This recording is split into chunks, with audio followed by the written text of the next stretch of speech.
पिता दीन मोहे कानन राजू, पिता दीन मोहे। पिताजी ने मुझे राजा बना दिया, मां वन का राजा बना। चक्रवर्ती सम्राट थे, पूरी धरती पर महाराज दशरथ का ही राज्य था। तो राम जी ने पिता का कितना बचाव किया। मां मुझे इधर का राजा नहीं, वन प्रदेश का राजा बना दिया। और जब कौशल्या मां ने सुना वचन विनीत मधुर रघुबर के, सरसंग लगे मां तुझ पर। आज भगवान के मधुर वचन मां के सीने में तीर की तरह चुभ गए। आरती की थाल गिर गई। राम बेटे, तूने कोई अपराध किया, तूने कोई भूल की। मैं तेरे पिता को जानती हूं राम, तेरे पिता तुझे कभी वन नहीं दे सकते। जब तू जनकपुर गया था ना, मैं जानती हूं मैं तेरे पिता को उस दिनों में कैसे संभाली थी। जैसे ही भोजन की थाल लेकर आती, तेरे पिता रोने लगते तुझे याद करके। मेरे राम ने खाया होगा कि नहीं, मैं जानती हूं तुझे वो कितना प्यार करते हैं। तूने कोई अपराध किया? प्रभु ने कहा कि नहीं मां, मेरी कई मां है ना, उन्होंने भरत भैया के लिए गद्दी मांग ली और मेरे लिए बस 14 वर्ष का वन। जब कौशल्या जी ने सुना, कैकेयी ने वरदान मांगा, मां कौशल्या मौन हो गई। जाओ पुत्र, केवल तेरे पिता की आज्ञा होती ना तो मैं तेरे पिता से लड़ जाती, लेकिन यदि कैकेयी मां ने वरदान मांगा, वो भी तो तेरी मां है ना। मां अपने बच्चे के लिए कभी गलत थोड़ी सोचती है। जाओ पुत्र, जो पीतु मातु कहे बन जाना, जो पीतु मातु तो कानन सत अवध समाना।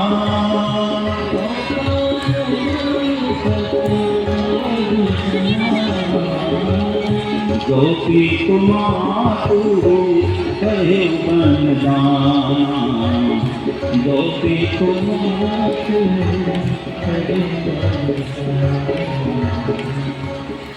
यदि माता पिता दोनों ने वन जाने को कहा तो जाओ, तुम्हारे लिए वन 100 अयोध्या के बराबर है पुत्र। और आखिर मां है ना, कहकर भवन के खंभे को पकड़ करके रोने लगी। भगवान राम ने कहा कि मां, बस इतनी सी बात के लिए तो इतना घबरा गई, तू ही धैर्य छोड़ देगी मां तो ये राम कैसे बन जा पाएगा। कौशल्या जी ने कहा कि पुत्र, मैं इसलिए नहीं रो रही कि तू जा रहा है, मैं तो ये सोच करके रो रही अब तेरे जाने के बाद इस अयोध्या का क्या होगा। आज बन बड़भागी हो गया पुत्र, अयोध्या हमारी अभागी हो गई। बड़भागी बन अवध अभागी, बड़भागी बन जो रघुवंश तिलक तुम त्यागी, जो रघुवंश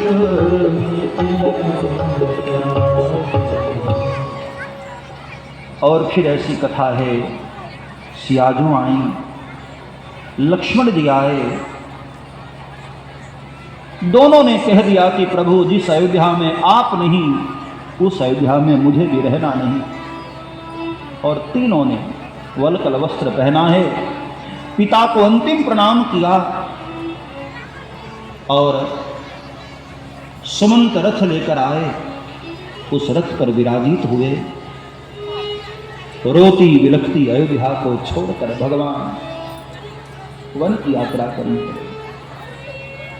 आज अयोध्या का कण कण रो रहा है, गौशालाओं में गायें रो रही हैं, घनौदे में बैठे पक्षी रो रहे, आश्रमों में मुनि महात्मा लोग रो रहे, और मां कौशल्या का तो क्या वर्णन करे। बहुत भोली है मां। दरवाजे पर खड़ी होकर आंखों के सामने जाते हुए देख तो रही है, कुछ बोल नहीं पा रही। और भगवान अयोध्या को सुना करके निकल पड़े वन की यात्रा पर। अयोध्या की प्रजा भी भगवान के पीछे पीछे। जो बीमार हैं, बूढ़े हैं, चल नहीं पाते हैं, वो घरों में पड़े पड़े रो रहे हैं, और जो चलने योग्य थे सब निकल पड़े। बहुत बड़ी भीड़ भगवान के साथ निकल पड़ी। तमसा नदी पार करके भगवान एक रात्रि तमसा नदी के तीर पर विश्राम किए, और भगवान को लगा कि मेरे कारण अयोध्या की प्रजा भी दुख पाएगी, इसलिए आज रात्रि में भगवान ने आधी रात को महामंत्री सुमंत को जगाया, सीता जी को जगाया,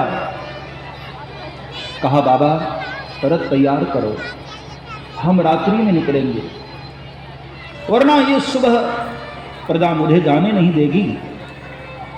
आधी रात को ही भगवान अयोध्या वासियों को सोता हुआ छोड़कर वहां से आगे बढ़ गए। सुबह हुई, अयोध्या के लोगों ने जब देखा प्रभु राम नहीं है, बहुत रोए। सबने कहा कि हम सो गए इसलिए प्रभु छोड़कर चले गए ना। अब हम कसम खाते हैं 14 वर्ष तक, जब तक भगवान राम लौटेंगे नहीं तब तक हम सोएंगे ही नहीं। किसी ने संकल्प लिया हम भोजन नहीं करेंगे, किसी ने संकल्प लिया हम जल नहीं पिएंगे। ऐसे सारी प्रजा तपस्वी हो गई।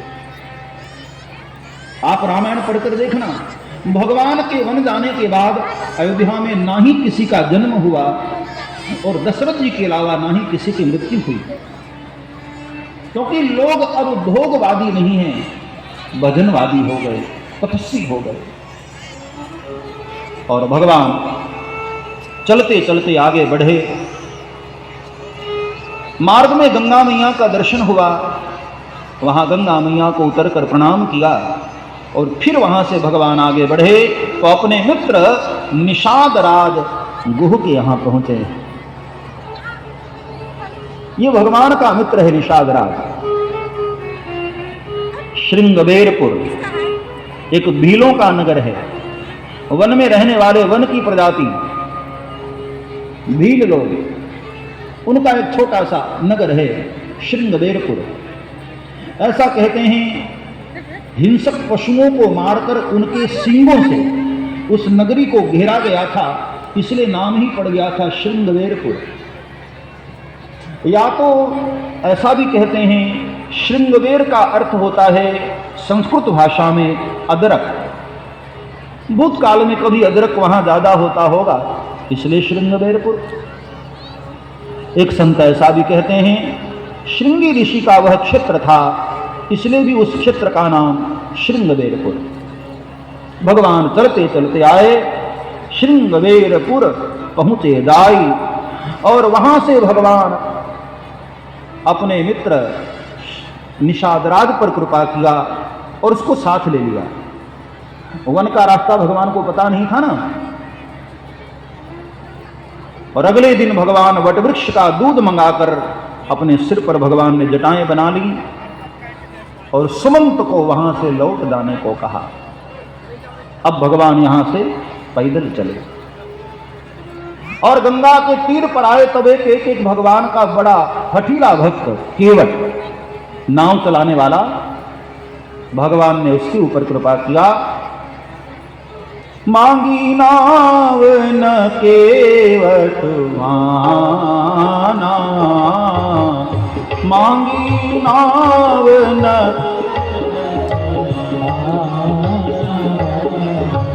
कही तुम्हार मरम में जाना, कही तुम्हार मरम में जाना। केवट से भगवान ने नाव मांगी। केवट के पास भगवान पहुंचे हैं। संक्षेप में आपको बता दूं, ये प्रसंग है बड़ा प्यारा। देखो, गांव का एक गरीब बेचारा भगवान का चरण कैसे धोता है। एक कथाएं आपने कई बार सुनी भी होगी। अब समय तो बहुत कम बचा है, इसलिए संक्षेप में आपको बता दे रहा हूं। भगवान ने केवट पर कृपा किया और केवट ने नाव से भगवान को उस पार किया और फिर भगवान वहां से निकलकर निषाद राज के साथ चलते चलते प्रयागराज पहुंचे। भरद्वाज ऋषि को दर्शन दिया। वहां से भगवान फिर निकलकर महर्षि वाल्मीकि का दर्शन किए और उनको पूछा कि मैं कहाँ रहूं।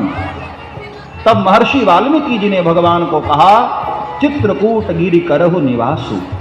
भगवान चित्रकूट आए और यहाँ कोल भीलों के बीच में भगवान वनांचल में, वन में रहने वाले भक्तों के पास भगवान कुटिया बना करके रहने लगे। चित्रकूट रघुनंदन छाये, समाचार सुनी सुनी मुनि आए। भगवान चित्रकूट में आए। बड़े बड़े ऋषि मुनि भगवान का दर्शन करने के लिए पधारने लग गए। कोल भी लोग भगवान की सेवा में लग गए। प्रसंग को आगे बढ़ाऊं उसके पहले 2-4 मिनट के लिए मैं रुकूंगा। हमारी कौशल्या दीदी मंच पर आ जाओ। अपने दिल का कुछ भाव उनको कहना है, तो लास्ट में तो बहुत जल्दी जल्दी हो जाएगा।